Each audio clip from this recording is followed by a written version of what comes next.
Өмнө нь бол бас харьцангуй би арайч ийм биш байх гэж бодож байсан.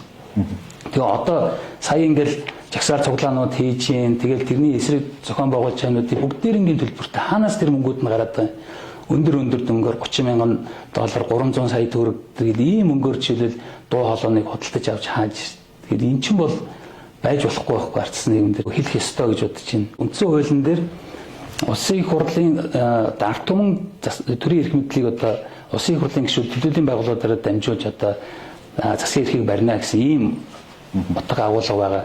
Гэтэл одоо бол бас ингээд эсрэг бодолтой хүмүүсийн дуу хоолойг барьж гин хааж гин тэгээд энэ хэвлэл мэдээлэлээр янз бүрийн юм одоо чиглэсэн бүх медиануудыг худалдаж авч гин тэгээд эсрэг имийг дууг хааж гин өөрийнхөө одоо дуу хоолойг ингээд түгэж байгаа. Энэ бол одоо энэ ардчилсан бидний зориод байгаа нийгэмд бол одоо эсрэг юм болж гин гэж бодож. Засгийн газар контрол тавар гэж бас яриад байгаа.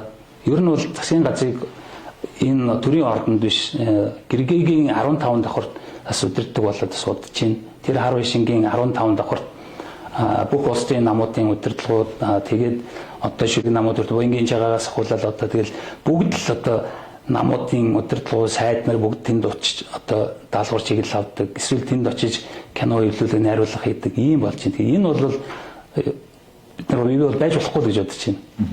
Тэнд удаж байгаа гэж ойролцоогоор хэр удаж байгаа юм бэ? Мэдгүй миний мэдж байгаагаар бол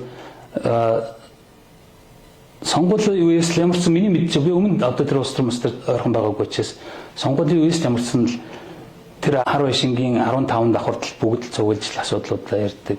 Одоо энэ хэнийг баг улсын томилгоонуудыг сайдны төрийн албаны томилгоогдсон хүртэл тэнд ярьдаг.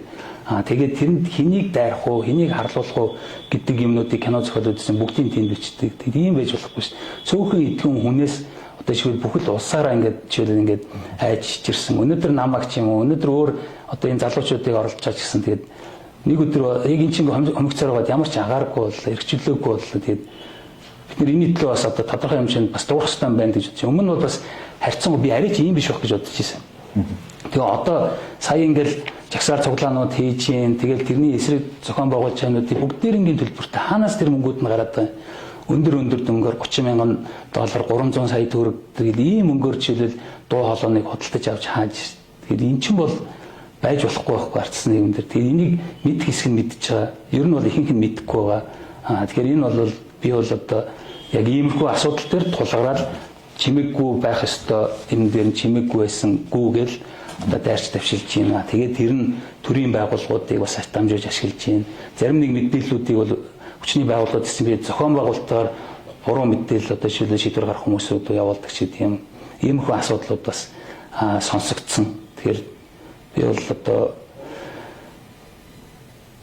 бас маань одоо ер нь бүлэг өөр нэг одоо төрийн эрх мэдлийг өөр нэг бүлэг хүмүүс одоо болгоо авсан юм шиг үстэй хэвлэл мэдээлэл одоо яг дуурах юм дээр бүгдээ дуурахгүй гоц хаагдах үед бүгдийн намыг харьцуулдаг.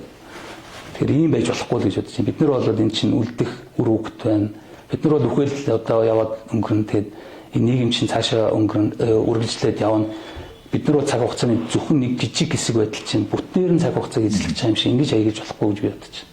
Том одоо шүлээ цаасан дээр гэдэг юм уу статистикийн тоон дээр бол одоо гоё юмнууд олон байгаа. Одоо жишээлбэл эдийн засгийн өсөлттэй холбоотой зүйлүүд байна. Нэг үнд нэг дотоодын нийтлэг түн гэдэг үзүүлэлтүүд байна. Гэтэ яг зөвхөн гол нь болохоор цаасан дээр биш яг иргэдийн карманд яг энэ нийт зүгээр л энгийн иргэдийн тэр дээдлийн одоо мэдээлэлд орхон ч юм уу эсвэл боломжтой болсон энэ хүмүүсээс илүү зүгээр л энгийн иргэдийн амьдрал дээр юу наалдж юу өөрчлөж чинь тэр л гол хэмжээс гэж бодож байна. Тэгэхээр яг энэ дээр бол би бас яг хангалттай акц дэвшил гараагүй тэр нөгөө дээдлийн саяын яриадсан макро статистикийн тоонууд нь яг хүмүүсүүдийн карманд бууж ирээгүй утаа хэвээрээ байна, төгжрөл хэвээрээ байна, тог тасалдгүй байсан одоо тог тасалдаг болсон байна. Тэгээд тэгсэн мөртлөө ингээ мөнгөтэй юм шиг мөнгө өгч мөнгө тарааж байна. Тэгээд инфляц нь ингээд нэмэгдээд байна. Гэх мэтлэн ханшин нэг өөрчлөгдсөн байна. Хэмжлэнгээр яг зүгээр шүүмжлэлтэй яриул яг энэ макро өсөлт тоогоо иргэдийн команд дээр очих дээр л одоо шүүмжлэлтэй асуудлууд байгаа.